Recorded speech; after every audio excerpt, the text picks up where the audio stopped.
Dávila, seja bem-vindo, viu? Ótima noite a você. O ex-presidente Jair Bolsonaro se manifestando em relação a essa situação que envolve o seu filho. Segundo ele, essas ações ou essa representação feita por integrantes da situação do Partido dos Trabalhadores tem, na verdade, o objetivo de criar constrangimento. Mas ele coloca também um ingrediente importante. Segundo ele, há o objetivo também velado de impedir que Eduardo Bolsonaro assuma a Comissão de Relações Exteriores da Câmara. Enfim, é um tabuleiro repleto de peças, algumas peças caídas, outras de pé, né, Dávila? É isso mesmo, Caniato. Boa noite a você, boa noite ao Mota, boa noite ao Beraldo e boa noite à nossa querida audiência. O primeiro ponto a ser destacado é que isso faz parte da narrativa petista, ou seja, é ser intolerante com críticos ao governo, a tentar revestir todo tipo de censura em algo de defesa da democracia. Mas vamos aos fatos. Na verdade, o deputado Lindenberg Faria, ele sim é uma ameaça ao país, porque uma pessoa que defende censura, que tentou reverter as privatizações, que tentou aliciar e criticar o Banco Central por causa da sua independência e que é a favor do tal controle social da mídia, que em outras palavras é censura, não pode dizer que este é um amigo da soberania do país. É um que contesta todos aqueles que se opõem à sua ideologia e ao governo. Por isso, esse seria mais um ato arbitrário para tentar calar e intimidar a oposição. E nós não podemos esquecer, Caniato, que na democracia a oposição é tão importante, tão útil, tão necessária e tão importante para a democracia como a situação. Mas isso parece que não faz parte do rol de crenças do deputado Lindenberg Faria e da bancada do PT. Tá bom, vou chamar o Roberto Mota, tá com a gente também ao vivo nesta segunda-feira. Mota, seja bem-vindo, viu? Ótima noite a você, excelente semana. Estamos destacando as manifestações do ex-presidente Jair Bolsonaro sobre essas articulações da situação da base governista, né? Lindenberg Farias acionando a Procuradoria-Geral da República, entrando com essa representação contra Eduardo Bolsonaro, que é deputado, por supostos crimes contra a soberania nacional. Bom, Jair Bolsonaro fala que o objetivo é causar constrangimento, mas teria um objetivo aí, impedir que Eduardo assuma a presidência da Comissão de Relações Exteriores da Câmara. Mota? Eu acho que o objetivo é mais do que isso, Caniato. O objetivo é reforçar uma narrativa que é a única coisa que resta a um governo que se encontra num beco sem saída. Boa noite para você, boa noite aos meus colegas de bancada, boa noite à nossa audiência. É curioso ver algumas pessoas usando esse termo soberania nacional. É a mesma turma que aplaude aquelas ONGs que influenciam a política de segurança pública do Brasil e a política ambiental do país. Quase todas ONGs que recebem muito dinheiro de fora, especialmente da fundação do bilionário Jorge Soros. Essa turma que está pedindo a apreensão do passaporte de Eduardo Bolsonaro por crimes contra a soberania nacional é a mesma turma que tem relações íntimas com a Nicarágua. É a mesma turma que mandou um representante à posse do ditador do Irã. Eles hospedaram 2 navios de guerra iranianos por vários meses aqui no Porto do Rio de Janeiro. Receberam com honras de chefe de Estado em Brasília o ditador da Venezuela. Os defensores da soberania nacional são íntimos dos ditadores de Cuba e trouxeram milhares de agentes cubanos para o Brasil no programa Mais Médicos. E agora viraram todos patriotas. É mais um milagre de Trump ou de Jair Bolsonaro? Pois é, as manifestações do ex-presidente Jair Bolsonaro acerca desse episódio que envolve o seu filho Eduardo Bolsonaro, também as tentativas de parlamentares da base governista de até impedirem, por exemplo, que Eduardo pudesse avançar nessas articulações para presidir a Comissão de Relações Exteriores. Muitos fazem essa leitura, né, que um assunto, um episódio poderia influenciar no outro. Cristiano Beraldo já com a gente? E o Beraldo já posicionado, conectado. Beraldo, seja bem-vindo, ótima noite a você. Como avalia essa situação que envolve Eduardo Bolsonaro? Ele, como parlamentar, não pode fazer interlocução com lideranças políticas de outros países? Você acha que teve algum episódio que pudesse ser considerado um atentado contra a soberania nacional, ou parece muito mais, sei lá, espuma ou narrativa para desidratar ou causar mesmo constrangimento a ele e ao ex-presidente Bolsonaro? Caniato, no país em que liberdade de expressão é algo relativo, você só pode se manifestar no exterior dependendo do que você pensa, dependendo do que você fala, dependendo quem você agrada e quem você ataca. Boa noite a você, boa noite ao Dávila, ao Mota, boa noite à nossa querida e estimada audiência que nos acompanha aqui fielmente nos Pingos nos Is, até nos dias de carnaval. E a gente precisa comentar esses fatos, Caniato, aonde os dois pesos e duas medidas estão em moda no Brasil, ficam cada vez mais evidenciados. Veja você que o próprio presidente da República, ainda em 2023, numa viagem à Argentina, continua insistindo que o que aconteceu com Dilma Rousseff no Brasil foi golpe. Ora, vejam, um golpe que seguiu o rito constitucional, um golpe, segundo o presidente da República e todos os seus apoiadores, que teve na presidência deste processo o presidente do Supremo Tribunal Federal, que, vejam só, não por acaso é hoje o seu ministro da Justiça. Um golpe que foi votado por parlamentares eleitos pelo povo. Um golpe que seguiu absolutamente todo o rito constitucional. Mas mesmo assim, com todas as provas e evidências, com toda a transparência, clareza e objetividade do processo de impeachment a qual foi submetida a ex-presidente Dilma Rousseff, o próprio presidente sai mundo afora dizendo que o Brasil é uma república das bananas, aonde um processo constitucional pode ser, na cabeça de alguns, considerado golpe. Agora, esses mesmos ficam aí todos arrepiados. Ai, olha só, ele foi lá conspirar contra o Brasil. Isso, Caniato, simplesmente reflete que não é mais preciso ter vergonha na cara para atuar na política brasileira.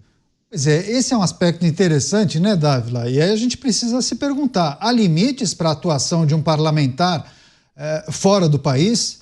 Ele não tem autonomia para eventualmente participar de agendas, levar demandas, trocar informações com parlamentares e lideranças de outros países? Isso é atentar contra a soberania nacional? Isso não está na Constituição. Aliás, o artigo 53 da Constituição dá pleno poder aos deputados e aos senadores a expressar suas opiniões, fazer a crítica que bem entende.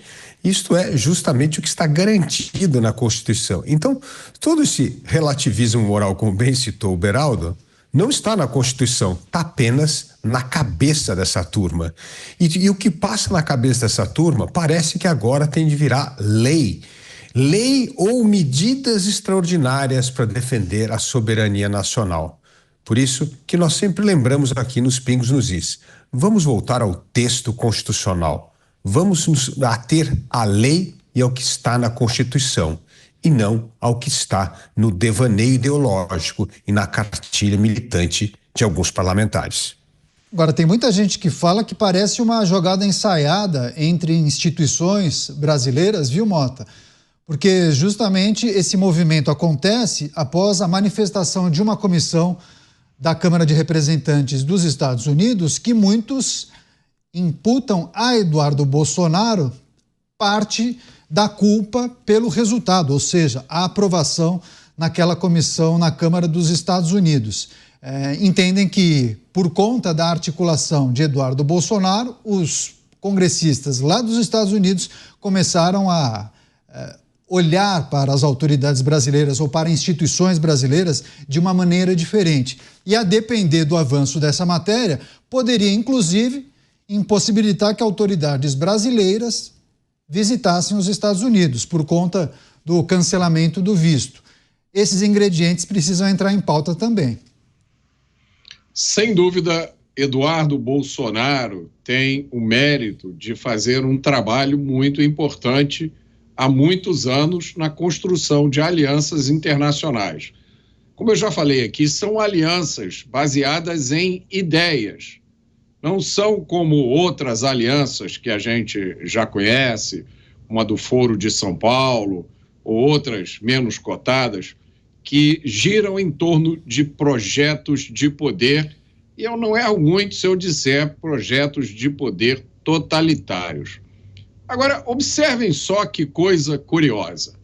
Quer dizer, então, que o Brasil está passando por uma situação complicada, essa situação é levada ao conhecimento internacional.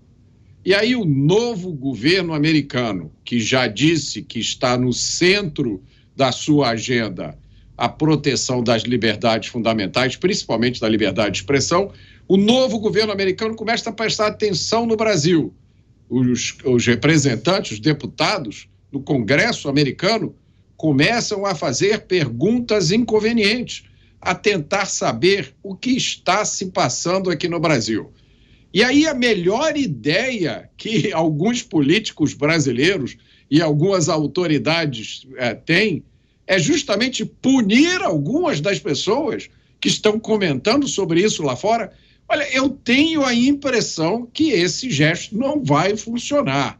Eu apenas desconfio que ele pode ter o efeito exatamente oposto ao que essas pessoas estão achando que vai ter. Conseguimos fazer essa conexão, Peraldo? Os eventos e as manifestações de congressistas norte-americanos, também a aprovação daquele projeto que possivelmente será apreciado também no plenário da Câmara dos Representantes, tem muito a ver, a partir dessa aprovação, com as reações que nós estamos observando de autoridades de algumas instituições da República? Tem tudo a ver, Caniato, mas não é uma reação institucional. Não é o governo brasileiro olhando uma situação em que acredita ele que há um desequilíbrio, há uma interpretação desfavorável ao país e, com isso, reage querendo equilibrar o jogo.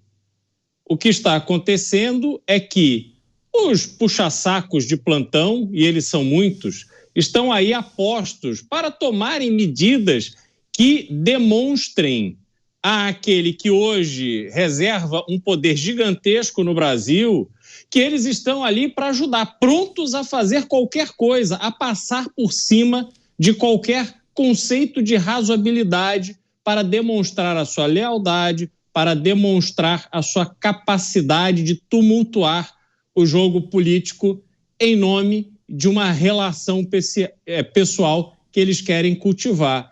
Então, no fundo, Caniato, isso tem efeito zero, não passa do jogo político mais raso, daquele tipo que a gente vê em cidades do interior, mas que, infelizmente, também em Brasília, há muitos dispostos a ter o mesmo tipo de postura.